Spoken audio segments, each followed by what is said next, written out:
Welcome, everybody. July 14th, Johnson County Livable Communities Aging in Place webinar series. This is our third in our series of 6, going all the way through October. This one is kind of a carryover from last month when we talked about in-home care for those with medical needs. This one is for those with non-medical needs. I think most of you know how this works. I think we have a lot of people that are not new to this, but if you are, we are recording today's webinar. You will not be on there as an attendee. It is streaming live on Facebook through the Johnson County Social Services page. And if you have any questions, you can do the chat or the questions and answers. Questions and answers is a little bit easier for us to keep track of making sure that your question does get answered. And if you're on Facebook, just put in a comment and we are monitoring that, and we'll make sure that your questions get asked. This series is put together through our Johnson County Livable Community Housing Action Team, which consists of members of the Greater Iowa City Area Home Builders Association, as well as the Iowa City Area Association of Realtors, amongst many other partners throughout the community. Our forum series, as you can see, this is our third one. We have August 11th, September 8th, and October 13th left. If you're interested in registering for any of those future webinars, you probably figured out how to do it if you're on Zoom right now, but just go to livablecommunity.org. It is on the homepage where you can just click on that icon and it'll take you to a spot where you can register for each of those. Also, just like to tell people, you can sign up for the Johnson County Livable Community newsletter. It's a monthly newsletter that comes out. You can do that on the livablecommunity.org page as well. And as always, if you have any questions or need any assistance, you can feel free to contact me. The aging specialist with Johnson County Social Services. 688-5842 is my direct number to connect with me in the office. And there's my email address. And I can share this to those that have registered for this. If you have questions, feel free to just leave it. If you're on Facebook and can't get that information, just put a comment there that you'd like me to reach out to you and we'll get you connected. I'm going to turn this over to the wonderful Monica Hayes, one of the most awesome members of our housing action team, and she's going to introduce our speakers for today. Hi, everybody. Thanks, Jeff. You're sweet today and every day. It's great to be back. I feel like I haven't been on the panel actually all this year or the end of last year. So hope everyone is doing well. We're glad to be able to have these aging in place forums again and provide everybody with all sorts of great information. As Jeff said, we are talking about in-home non-medical services today, and I'm super excited to have a couple of gals that I actually know pretty well being able to provide us with information. And our first speaker today is Veronica Lynn-Lee. She is has her master's of social work. She is the manager of case management, unit review, and CDI, all at Mercy One. So she's got a lot on her shoulders, and we're super thankful that she took time out of her day to talk to us a little bit about the acute side of care and how that leads to the need for non-medical care. So Veronica, you're up and you can take it away. Perfect. Thank you so much for the introduction, Monica. I greatly appreciate it. And thank you guys for the opportunity to be able to speak with you today. As Monica had mentioned, I'm going to review a little bit of what aging in place looks like from that acute care perspective. So we'll start a little bit from that hospital perspective, kind of what planning looks like and what we hope folks know about the planning process. Are you guys able to see my screen okay? Okay. Fabulous. So from our perspective, aging in place is really about receiving care in your community. It's about the opportunity to define what your community is to you. And it's also an opportunity for you to decide how you'd like to receive care. As Monica had mentioned today, the conversation is more about care within the home, particularly non-medical care. But it's important to start kind of strategizing as we age, what that care will look like, who's a part of that team, and how we'll receive it. And as your community partner, our role is to help navigate that complex landscape of healthcare in general, as well as in our community. I've been a social worker for 15 years, and I will tell you that some of this still baffles me on a daily basis. So it's important that we come together and kind of try to sift our way through that difficult landscape. So the goal today is to provide that overview, as mentioned, of the opportunities available to you and how that translates over to Holly and the non-skilled conversation. So I wanted to just quickly provide a visual to help understand various levels of care as we talk about care in our community. And this just goes to show most folks are familiar with that hospital level of care, that acute high level care you go when you have something that needs to be taken care of essentially immediately in a hospital setting. And then that care can transition down to a lower level of acute care where you still have complex medical issues. And then you turn into translating into your rehabilitation services. These items are what we would call skilled care opportunities. We live in a community that is fortunate enough to have recently added 2 acute care rehabilitation locations in the Coralville area, which we did not previously have, which is nice. And then skilled nursing facilities. There's a large volume of skilled nursing facilities in the area as well. And then we transition down to that more community level of home health care, which can include a number of different things, both skilled and non-skilled home health care. So this is kind of how that, what we would call that care continuum, cascades down from that highest level of care to what we would consider the least restrictive level of care. Wanted to give a brief overview here. A lot of the questions that we see from community members and patients here and that I've seen over the years is, how do I get this paid for? Right?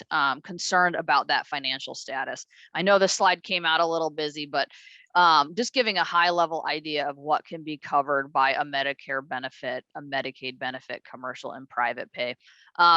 You know, there's a little flexibility in this as those healthcare plans can vary and the services offered under each healthcare plan can vary tremendously, but gives you a high level idea that often there is a benefit available to you. It's just about figuring out how to access that benefit and then selecting which one is the right fit for you. From the acute care side of things, part of what our job is, and I believe your last webinar talked about the process when you're hospitalized, is to help have that conversation with you and your family to discover where you're at with your care needs, what kind of support you have, and along with our interdisciplinary partners, determine what level of care would be most appropriate for you to get you back to the baseline that you would like to be at. And we help navigate that on the acute care end in partnership with you and family members and anyone you choose to be a part of that care team. And a part of that navigation is having a thorough understanding of these various payers and how that would relate to you and your care.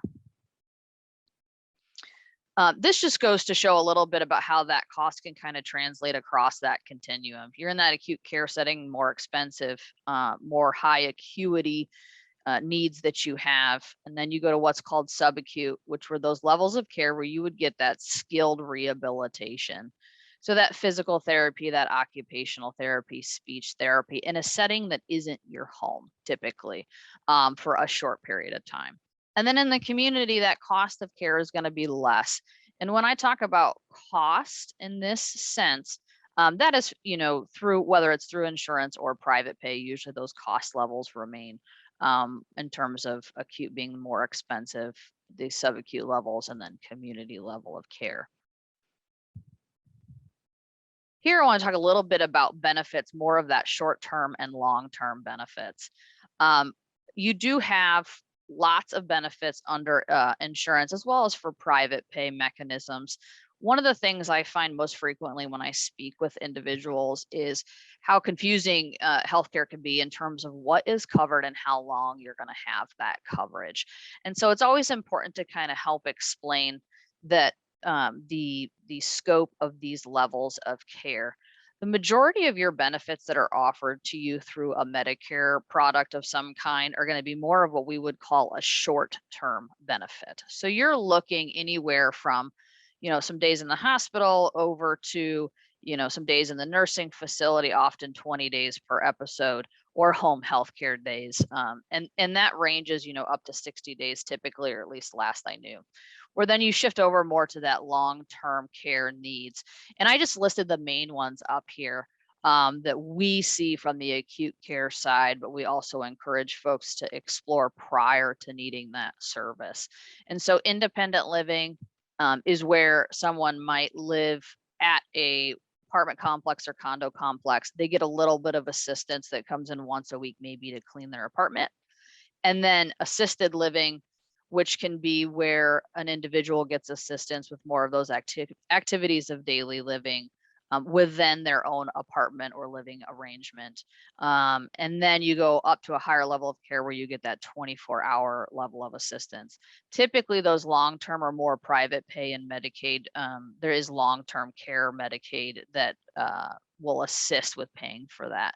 What we see frequently on our side of things is just trying to navigate how to start the process. But unfortunately, we've reached a crisis state already. And many things, as I'm sure most of you know in healthcare, do not move fast.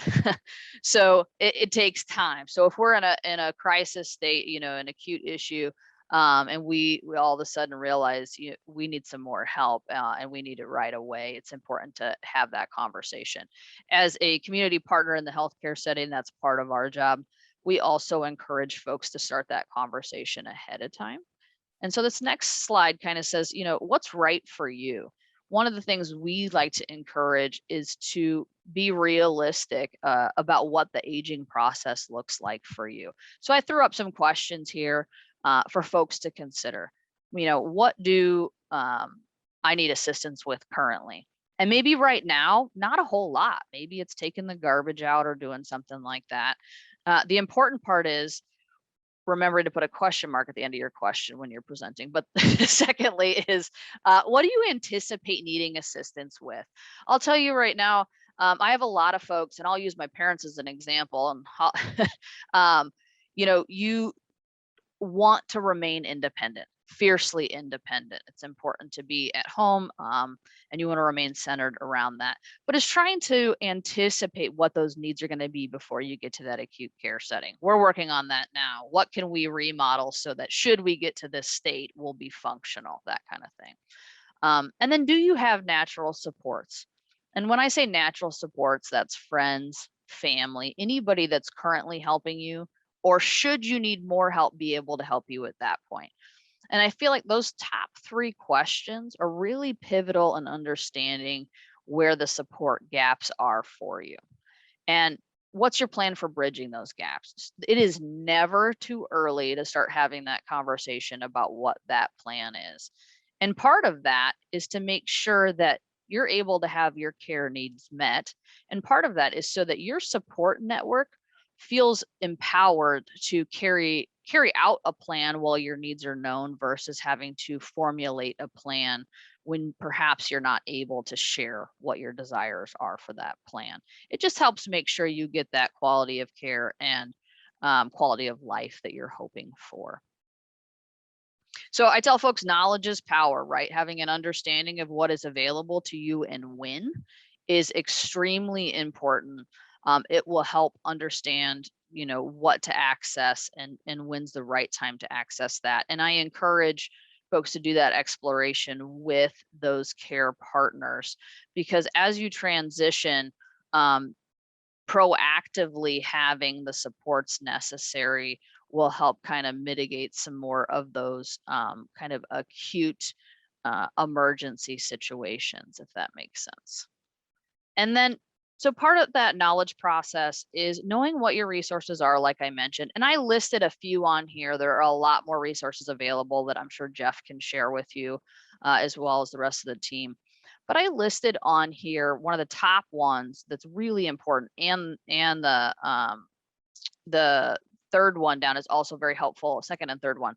But Medicare.gov is a website that you can go to anytime from the comfort of your own home and start doing some research on the various care settings that are available to you.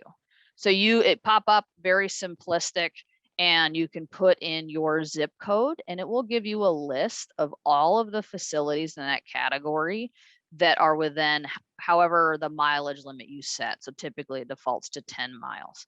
And you can see all of the quality data associated with those facilities that's assigned to them by the Centers for Medicare and Medicaid Services. So you can tell if they're 5-star, 4-star, 1-star, and it gives you detailed information.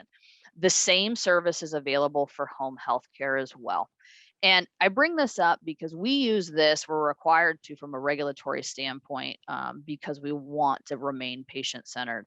But I bring this up now so that folks realize you are empowered to go out and visit these places. If you think at some point you may need one of these services, start the conversation now, right? Know where you might want to go. Have your family visit that location. Rule out the places you know you don't want to go. That's equally as important, because then you can start those conversations and planning mechanisms in a way that supports dignity through that transition of care. The second one down is a neat one that I just learned about, truthfully, and it was put out by Mercy One. It's called mercy1.auntbertha.com. And this is kind of neat because similar to that Medicare.gov website, you can put in your location, that zip code, and it pops up a very easy and interactive website that allows you to explore various benefits in your area. So this includes, just for example, transportation, housing, medical needs, and then it cascades down from there and gives you the address, the name, the phone number. There's a functionality, I believe, to even text that information to a family member, email it to a family member. It'll come right up on your phone. And all of the resources available on that website are updated and validated every 6 months. So this is a great resource for community members, but as well as anybody else who's looking for support for family. And this website includes both skilled and non-skilled support services for you. So whichever level you're at needing that assistance with.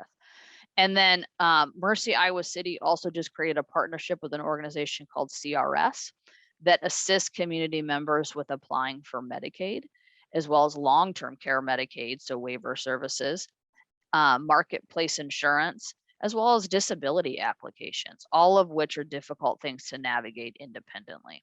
So this is a service that would be available if you're a member of the Mercy community, or foresee yourself using it in the future. You can call our main number and ask for that representative, and they'd be happy to walk you through that process.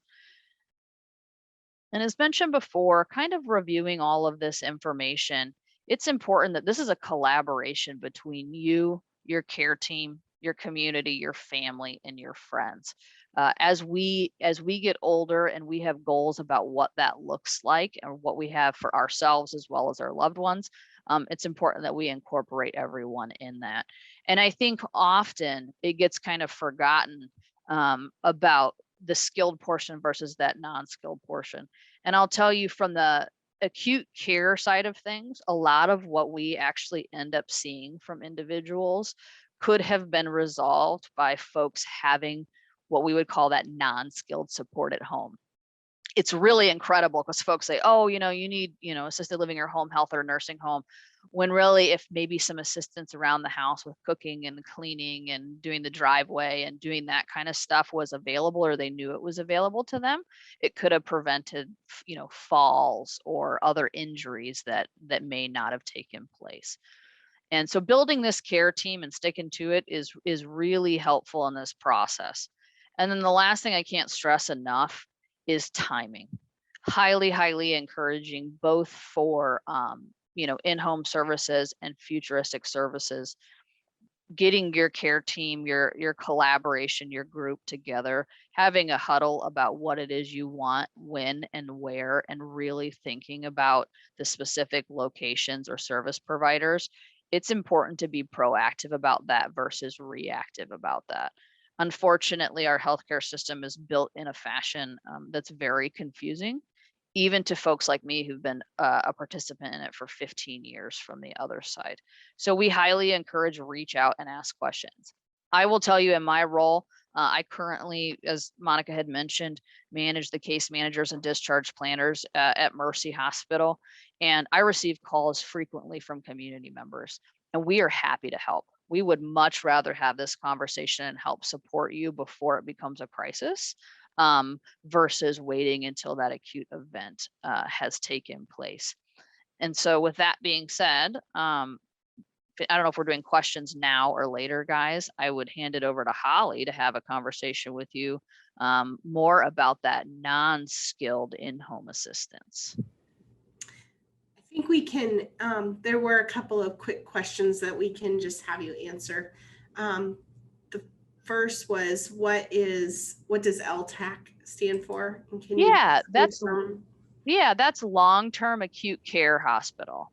And so what that means is that's the level of care where you would go to right after being in the hospital, but so you're stable medically, but you're complex. So an example would be somebody with a very complex wound, or somebody on a ventilator is the typical one. So they're stable, but they're requiring long-term weaning from that help breathing.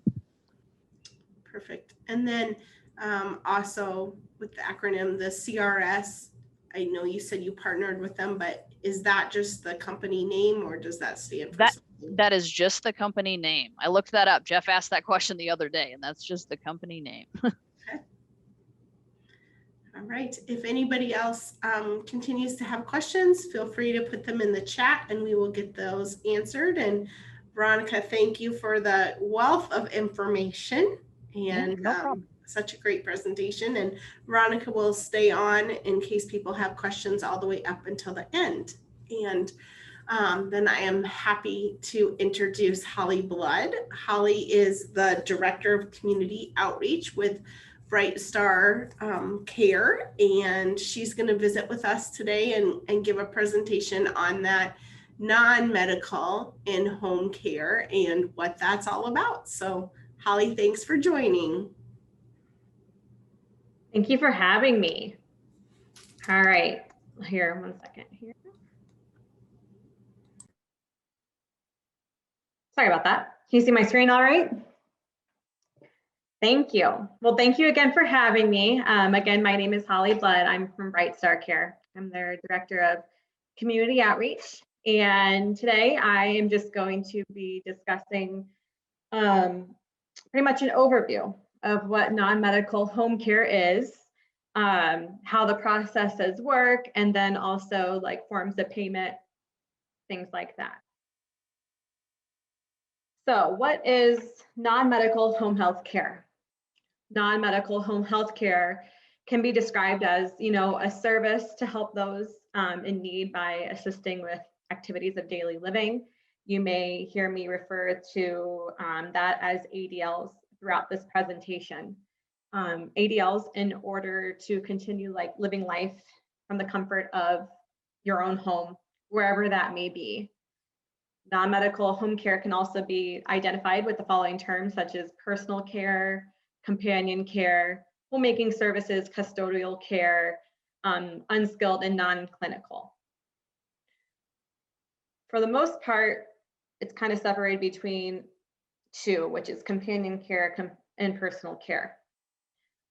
Some examples of companion care may be light housekeeping.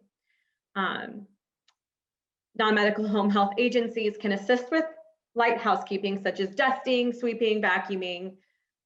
It is not recommended, just due to safety reasons, for agencies to have their caregivers move heavy furniture or mop floors and essentially leave them wet due to safety reasons. Now every agency is different, and I am not throughout this presentation going to be speaking about specifically BrightStar, but this is just kind of a consensus as to what most agencies do follow. Another example of companion care may be grocery and meal prep. Those caregivers can go and get groceries, help prepare the meal, and maybe the client wants to prepare the meal with them, have that social interaction with them, and of course, clean up afterwards. Transportation to and from appointments and activities. And that can be in the caregiver's car, or it could be in the client's car, whatever the family and the client is comfortable with. And it essentially gives time off for the family caregiver, which I will refer to throughout this presentation as respite care. Some examples of personal care may be ADLs such as bathing, toileting, dressing, feeding, maybe some grooming in the morning and night, oral hygiene. Another example of personal care would be medication reminders. And with that is both non-medical home health agencies can do these medication reminders. They just can't physically give the medications, such as what more of a skilled nursing services agency could do. Another example of personal care may be help with ambulation or help with movement in and out of the home. You know, maybe they're transitioning back from a hospital or a skilled stay and they're going through therapy. The caregiver from a non-medical standpoint could be there just for extra safety assurance.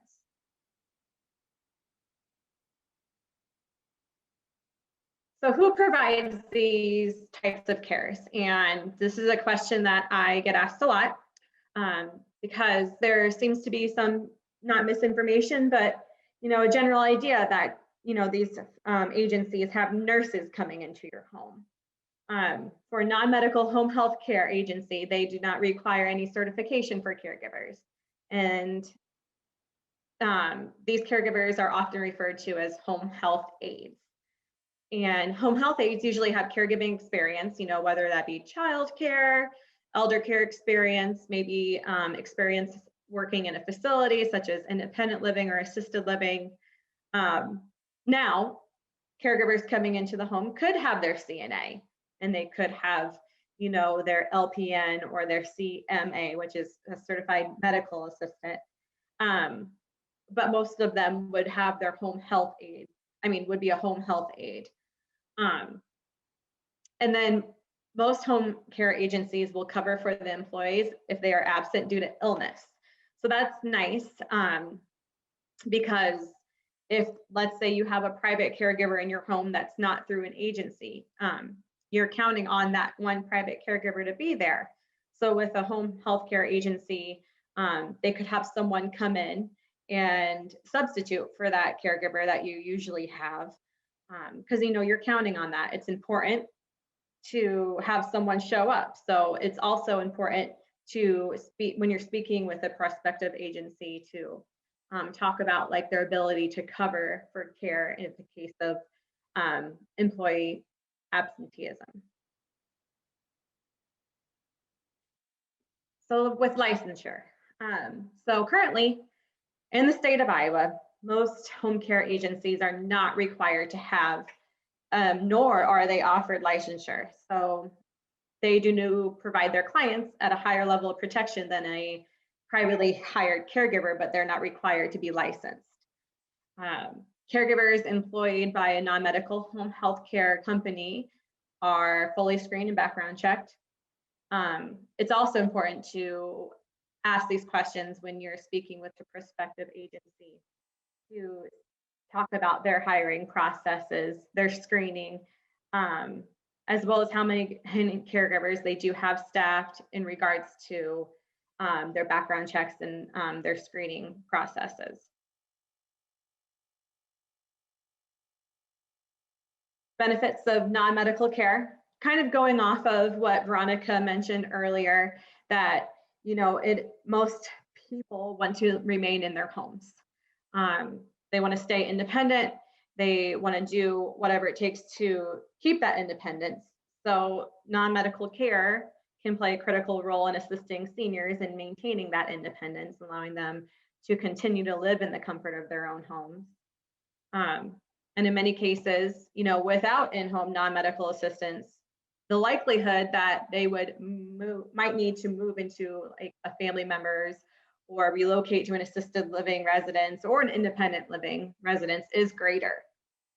It also allows time, as I mentioned earlier, allows a respite for the primary caregiver, whether that be a family member, a friend, and whether your goal is to stay where you call home until the end of life or for as long as possible, Non-medical in-home care can do that and provide services ranging just from that companionship all the way up to non-medical care for that end-of-life support and supplement to hospice and whatnot. So where is home? This can vary from person to person. You know, below are some examples of clients where clients can receive care. That could be in the client's home, whether that's a family member's or a friend's home, in an independent and an assisted living, at home while receiving other home health, such as that skilled nursing care, whether that be therapy, such as occupational therapies, speech therapy, or other skilled nursing services in the home. Non-medical care can supplement that. At home while receiving hospice care. And so non-medical care can supplement that as well, just providing that extra companionship, helping with those personal care needs as well for when hospice cannot be there or family's not comfortable with doing it themselves. It could also occur at a skilled nursing facility, just to provide that extra one-on-one support. So how much does it cost? Prices can range from $22 to $30 an hour in Johnson and surrounding counties. It could be a little bit more if there are multiple people in the home receiving care. That's really just a conversation you need to have with your agency or prospective agencies when you're calling around to see exactly how much it does cost. And then also with that, you know, some home health companies require a minimum of hours and some do not. That could be anywhere from maybe you just want someone to come out for a couple of hours. One agency may say that's possible. The other may say you need to have a minimum of 8 hours per week. So it's kind of all about what you're looking for. Again, call and ask these types of questions to determine, you know, exactly what kind of care they can provide, and then also if it's going to work for you. So who will cover the cost of care? A critical step in finding the right home care for a loved one is knowing your options and, you know, payments for services.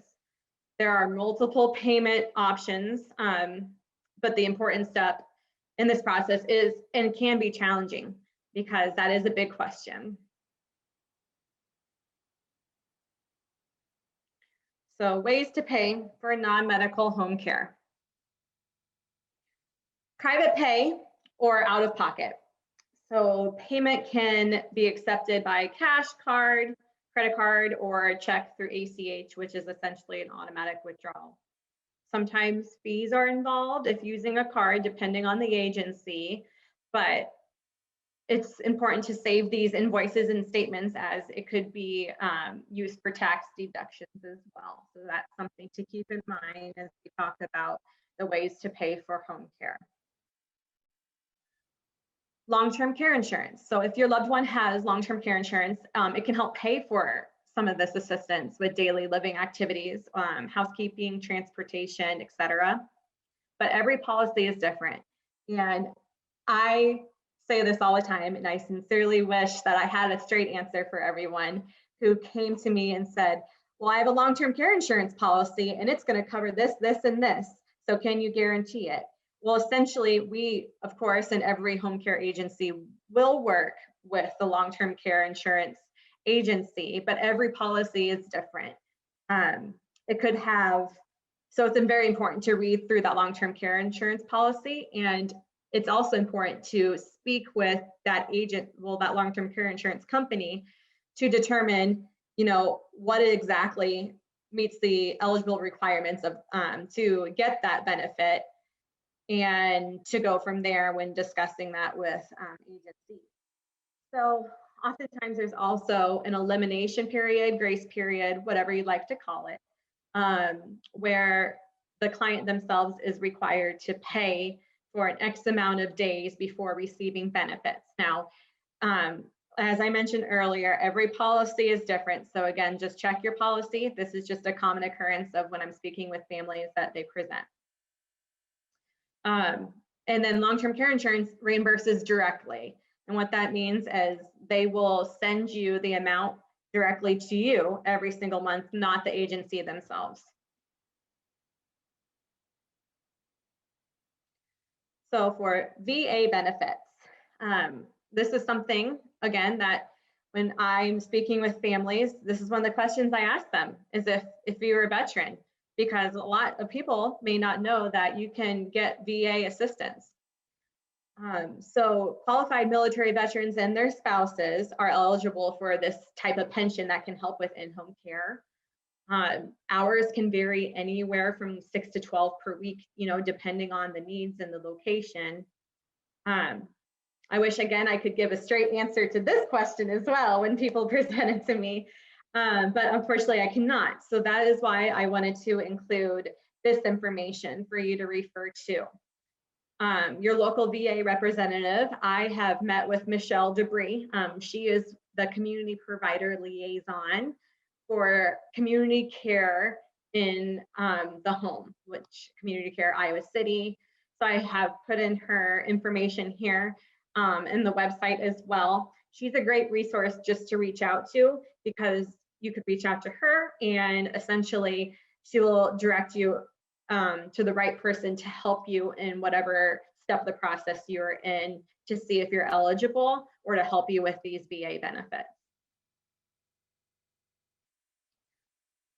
Medicaid or the elderly waiver. So services provided vary state by state and are subject to eligibility requirements. People who are eligible for Medicaid and the elderly waiver may be eligible for CDAC, which is Consumer Attendant Directed Care Services. These services can include help with ADLs such as bathing, dressing, grooming, toileting, transferring, and then also, companion care such as housekeeping, laundry, errand running. To find out if you are eligible, reach out to your assigned case manager. And as Veronica mentioned, maybe reach out to the services that she presented to help you determine if you are eligible as well. So private health insurance, this determines which service providers are in network with your insurance company. Now, another question that I get presented with all the time is, what about Medicare? So Medicare pays for services based on a doctor's orders, essentially, typically for a specific condition or for a set period of time. So as of right now, non-medical home health companies in Johnson County and surrounding counties do not accept Medicare as a form of payment, but they can work with those Medicare home health agencies to provide that supplemental care to help you stay in your home longer.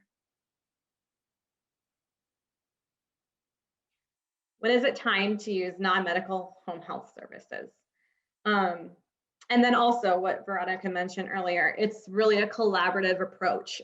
Talk to your family, talk to your loved ones, talk to your friends, your primary care provider, to determine where you are at in this process. But some examples to consider is if you or your loved one are needing a break from being the primary caregiver, if it's no longer safe for you to be in the home, to be left alone for a long period of time, if you are fall risk or you have a new health condition, or if your loved one is experiencing memory loss and diagnosis of Alzheimer's or dementia, if someone is needing one-on-one care that a facility cannot provide, whether that be in that skilled nursing facility that I mentioned earlier, or at another facility such as like an independent living or an assisted living, residential care.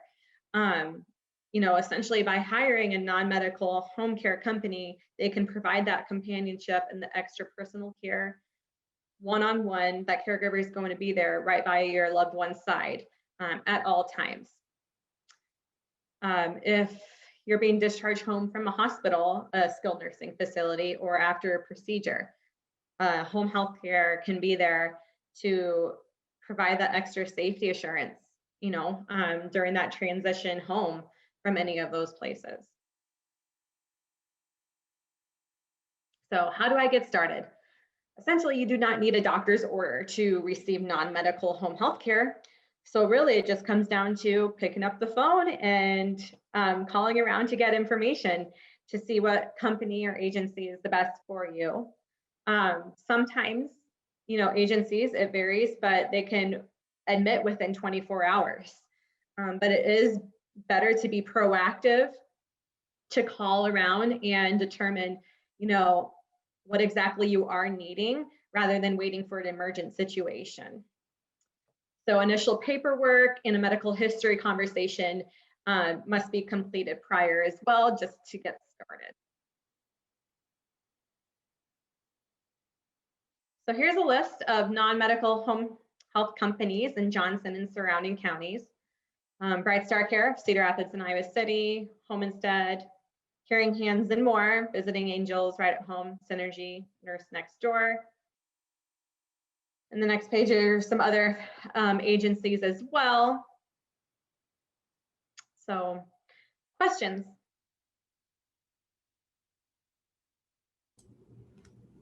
Holly, I just have a quick question.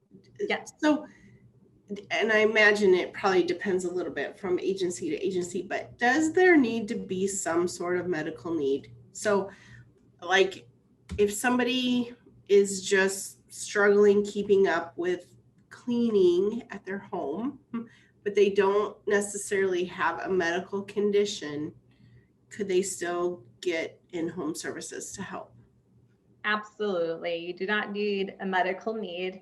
As I mentioned earlier, you could just use a home health care agency for that companionship even, just to have someone there to talk to, or for those housekeeping needs. So you do not need a medical need, no.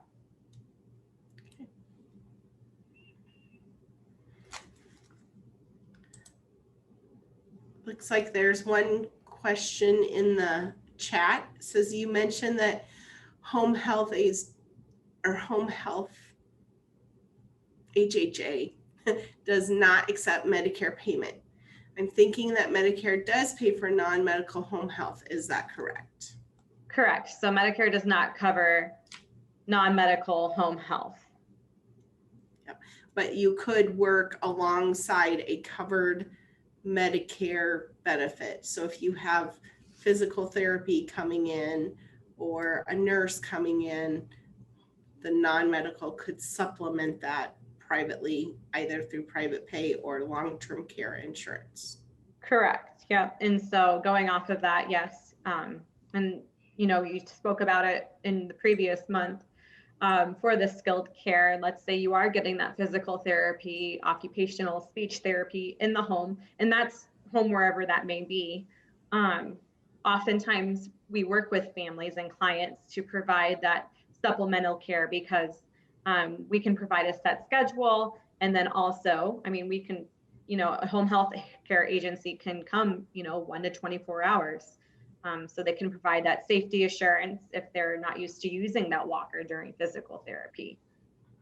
Or if it's a new living environment, they can provide that safety assurance if they're doing occupational therapy.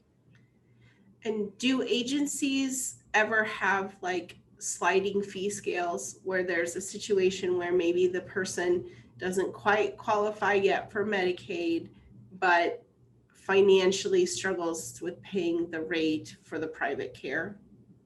That varies from agency to agency.